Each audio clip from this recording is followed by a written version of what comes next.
Şimdi size harika bir börek hamuru yoğuracağım. Ve size değişik ve güzel bir börek yapacağım. Bunun için önce 2 tane yumurtamı sarısıyla beyazını ayırarak şöyle başlayacağım Allah izin verirse. Şu şekilde ayırıyorum. Benim tavuklarım yumurtlamışlar dostlar. Şimdi bir.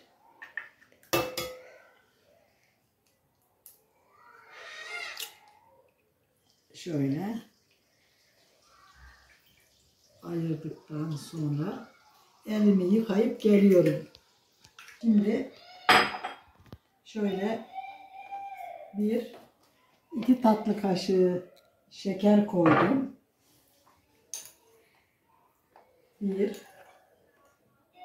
2 tatlı kaşığı tuz koydum. Şöyle 1 çay bardağı yağ, hepsini değil. Şöyle birazını koydum, birazını ayırıyorum. Çünkü bununla hamurumuzun üzerini yağlayacağım. Şöyle yarım çay bardağı haşhaş koydum. Bakın. Ondan sonra 1, 2,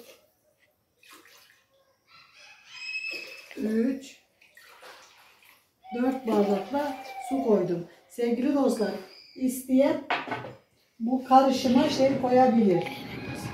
Süt. Varsa yoğurt. Ama benim evimde bunlar vardı. Ben bunları koydum. Şimdi iyicene karıştırıyorum şeyimizi. Sonra mayamızı döküyorum. Bakın 1 paket maya döküyorum.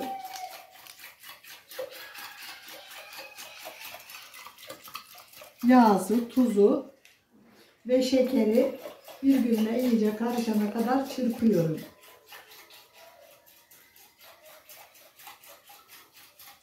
Evet. Bakın çok güzel oldu. Şimdi ununu ilave edeceğim. Ben şimdilik bu 1 bardak sevgili dostlar. Bununla 1 bardak alıyor. Onun için bununla alacağım.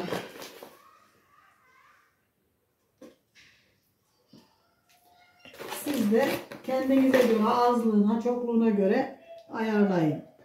2, 3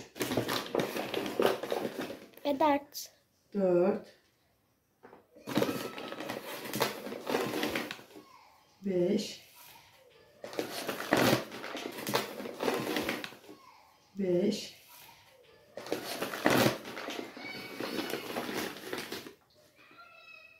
6 7 bardak koyalım ve bir karıştıralım. Ondan sonra ne olacak? Daha ne kadar eklenecek bilmiyorum. Evet. Onun için şimdi buradan hemen bir ağaç kaşıkla karıştıracağım sevgili dostlar. Bakayım nasıl olacak.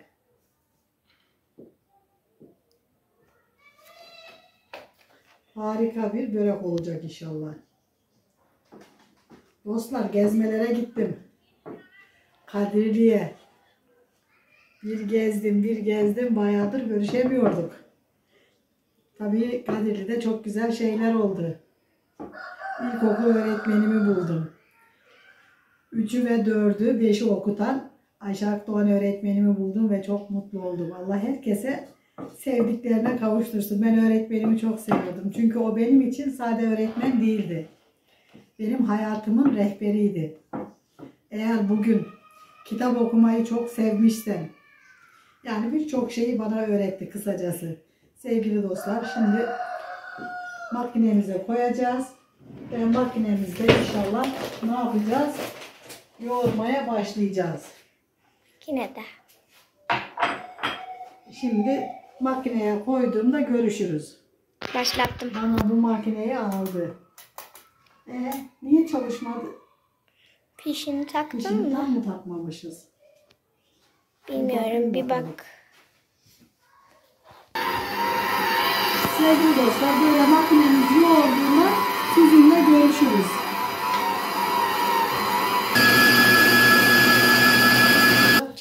Çok güzel hamurumuz oldu. Yumuşacık ve Çok sert de değil, çok yumuşak da değil. Şöyle ele yapışmayan güzel bir hamurumuz oldu.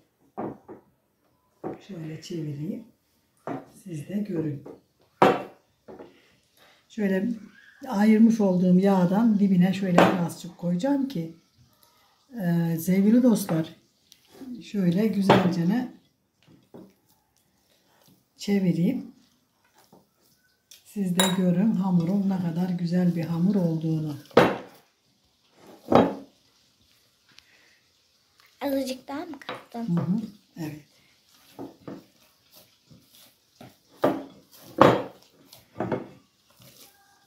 Sevgili dostlar, bakın hamurumuz harika mayalanmış.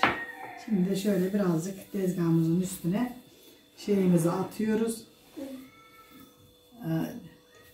Unumuzu ve hamurumuzun ağzını şu şekilde güzelce açıyoruz ve bunu mümkün olduğu kadar düzgün çıkarıyorum ki bezelerimizin üstüne de koyacağız. Bakın şöyle bir yapayım.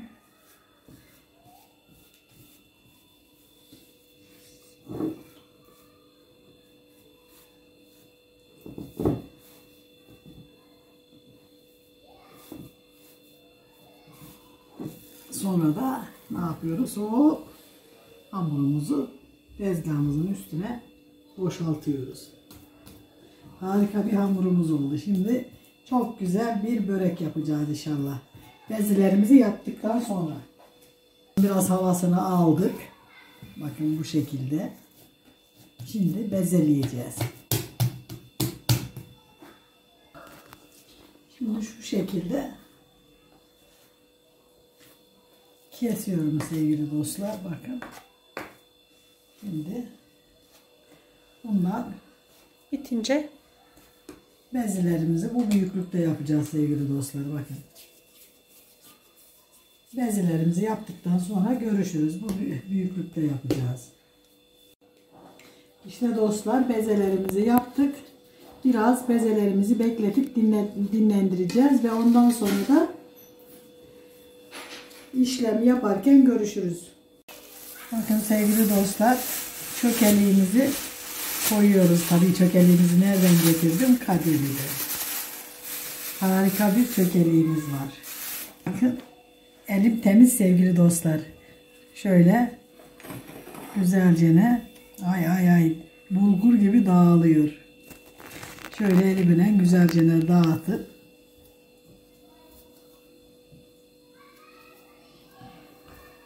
şu şekilde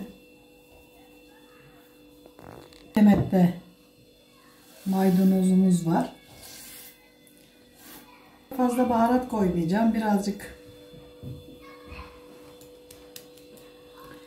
pul biber, bu kadar yeter. Çok olmasın.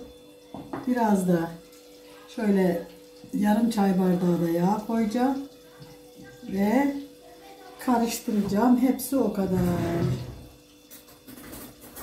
Sevgili dostlar, burada olmak çok güzel. Tezgahımda çok mutluyum. Açmaya başlıyoruz.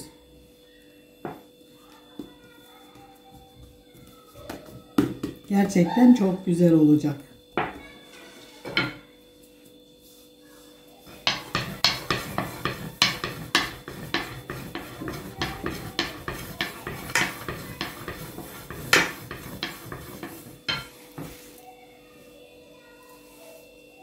mayası çok güzel kokuyor yalnız. Ama çok güzel mayalandı gerçekten.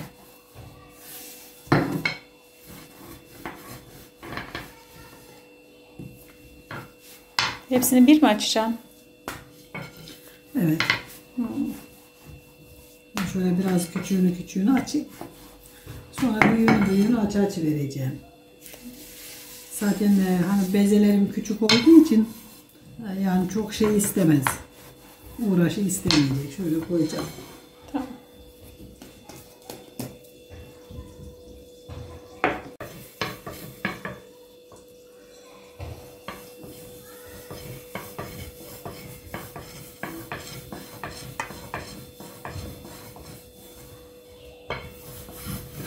Bakın sevgili dostlar, 3 tane koydum. Bana böyle geldi.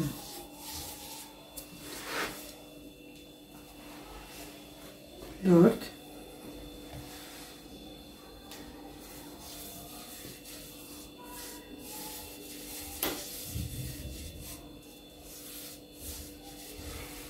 Böyle koyalım.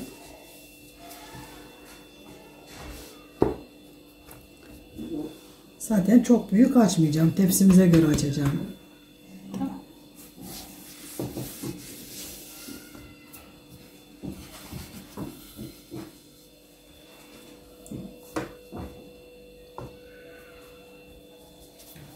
Kaç taneymiş? Söyledim ya ben sana 6 tane diye. Ha. Maşallah hızlı da açılıyor ha. Akıyor hamurun. Hamurum biraz nasıl diyeyim? Tam sert değil. Çok hamur. Et hamur. Dediğimiz cinsten bir hamur. Açılınca görüşürüz uzun uzun. Evet. Göstermeye gerek yok değil mi anne? Bence de yani. Tamam. Şimdi açmış olduğumuz hamurlarımızı şöyle güzelce bir yağlayalım. Sevgili dostlar, tereyağıyla zeytinyağını karıştırdım. İyice bir yağlayalım ki güzel olsun. Dostlar, çok yağlı olsun istemiyorum. Ben yağdan çok korkuyorum. Tabii korkmamız da lazım günün ortamında. Şimdi ikinci ekmeğimizi alıyorum. Ve üzerine seriyorum. Bu şekilde kaç kat yapacaksın? 2 kat yapacağım. Şimdi bu şekilde yaptıktan sonra üzerine şöyle biraz daha yağ dökelim.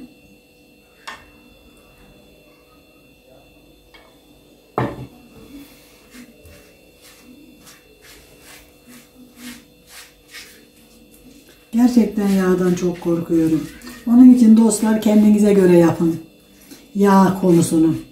Şimdi şurasını şöyle hafif ne yapıyorum? Kareliyorum. Şu şekilde. Sonra da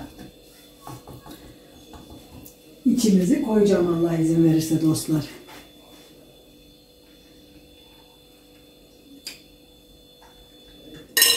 Bu kadar yeterli.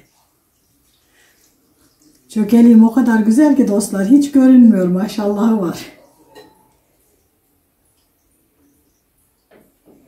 Evet. Şimdi şöyle güzelce rulo yapıp sarıyorum.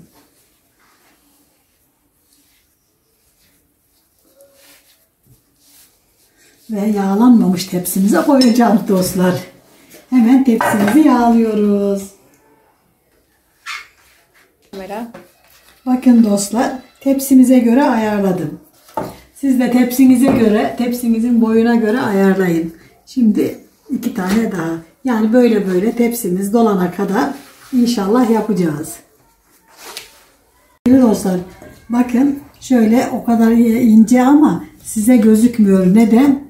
Bu sevgili kara adını diyemediğim haşhaştan dolayı Sonra senin falafeline herkes falafeli sana telaffuz edecek. Söyle bakayım bir falafel. Falafel. Falafel. Ne yapayım, ben dilim dönmüyorsa ne yapayım, ben o kadar beceriyorum. Sevgili dostlar. Aha bunu da işte diyemiyorum adını. Bazen hakkınızı helal edin. Şimdi bunu da son olarak koyacağım. Ve size haşhaşlı, peynirli, böyle çıtır çıtır, içi yumuşacık harika bir börek olacak. Kol böreği. Şöyle ne yapıyoruz? Şu kenarlarını birazcık büküyoruz ki şu tepsimizin boyunu ayarlayalım dostlar. Tek yani böyle bükmemizin amacı bu. Başka hiçbir amaç yok. Sonra da biz bunu mayaya bırakacağız. Birazcık kabaracak, mayalanacak ki ondan sonra da ne yapacağız? Şöyle. Evet.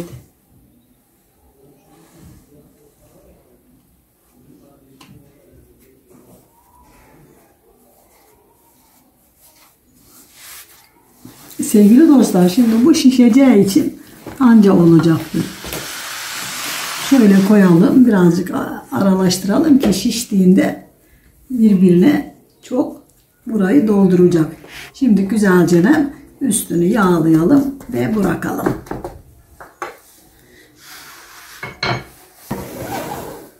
Streçle kapatıyorum ki hava almasın ve güzelce mayalansın.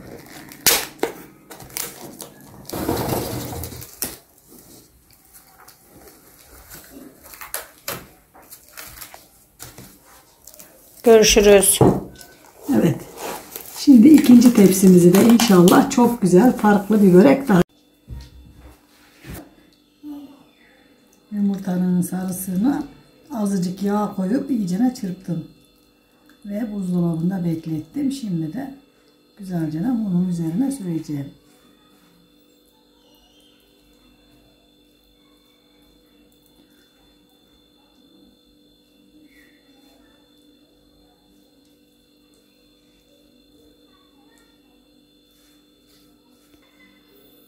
Bakın dostlar, güzelce yağladık. Yumurtaladık. Pardon, yağladık diyorum iyicene.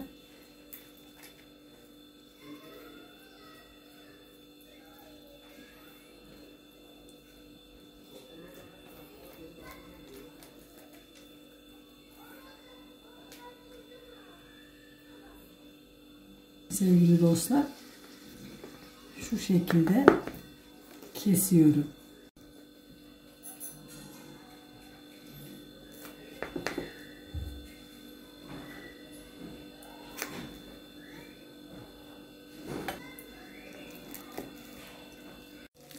Bakın sevgili dostlar, harika, üstü çıtır çıtır.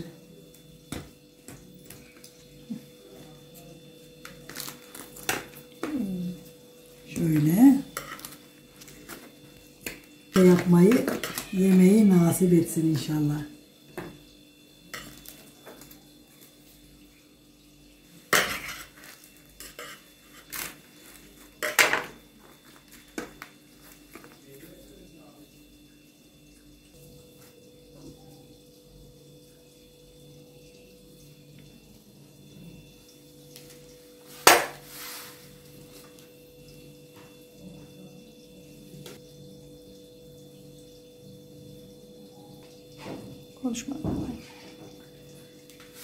Sevgili dostlar, böreğimiz harika oldu. Bakın, mükemmel bir böreğimiz oldu. Tadıyla, tuzuyla, çıtırlığıyla çok harika oldu. Yapacak olanlara kolay gelsin. Yiyecek olanlara afiyet olsun. Bizi izlemeyi, abone olmayı ve güzel fikirlerini söylemeyi unutmayın. Hoşça kalın.